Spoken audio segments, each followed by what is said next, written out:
बोधन शहर में आज राहुल गांधी की सभा। कांग्रेस कायदीन और वर्कर्स में जोश। कांग्रेस कायदीन आज बोधन में एमएलए उम्मीदवार सुदर्शन रेड्डी को भारी अक्सरियत से जिताने के लिए बोधन में बड़े कांग्रेस कायदीन महाराष्ट्र कश्मीर से तशरीफ लाए, जिसमें महाराष्ट्र के साबिक चीफ मिनिस्टर अशोक चौहान भी मौजूद थे। कांग्रेस पार्टी ने अपनी सभा में तेलंगाना की आवाम को अपनी पहली काबीना की मीटिंग में 6 स्कीम को पूरा करने का वादा किया, जिसमें बोधन म्यूनसिपल चेयरमैन तमुशरत रेड्डी आवाम के लिए पुलिस और शकील आमिर पर गुस्से का इजहार किया।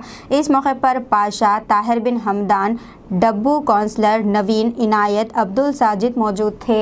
रेड्डी जी, मंडप्पा वेंकटेश्वर राव जी, हमारे सुदर्शन रेड्डी जी, शादी रेड्डी जी, सुनील रेड्डी जी, रेड्डी जी, भगवती जी, स्टेज पे कांग्रेस के नेता और बहनों, मेरे सारे मित्रों, आपसे यहाँ बहुत बहुत स्वागत, नमस्कार। కాంగ్రెస్ అభ్యర్థులుగా పోటీ చేస్తున్నటువంటి వేదికటువంటి అభ్యర్థులు వారికి నా జరుగుతున్న అన్నాల అతి సోదరులు స్వాగతం సుస్వాగతం। ये लड़ाई जो है ये प्रजा सरकार के बीच में लड़ाई है। జరుగుతున్నటువంటి ప్రజాస్వామ్య ధోరణిలో ప్రజలకు చెందినటువంటి ఈ యుద్ధం ఎవరి పక్షాన ఉన్నది?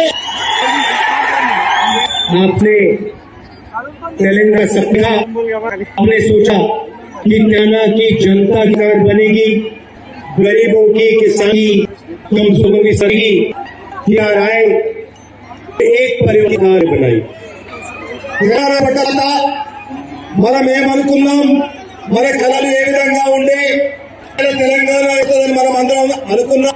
ఒక కుటుంబ పరిపాలనలో మీ కళలు అమలైన దాన్ని నేను బడ్జెట్టుకోవడానికి వచ్చాననేటువంటి మాట मलेश्वरम ने तेलंगाना की जनता से 1 लाख करोड़ रुपया चोरी किया।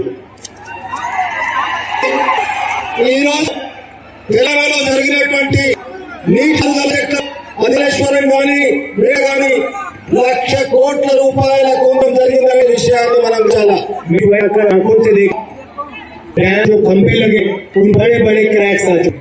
నేను సదా కళ్ళు చూశాను, అక్కడికి వెళ్ళి అక్కడ జరిగినటువంటి ప్రాజెక్టులలో ఈ ప్రజలు తెలంగాణలో కుంభకోణం జరిగినటువంటి విషయాన్ని సర్కార్ కా సబ్సే అచ్చే అందులో తెలంగాణ చివరిది వాళ్ళు చేసిన కుంభం।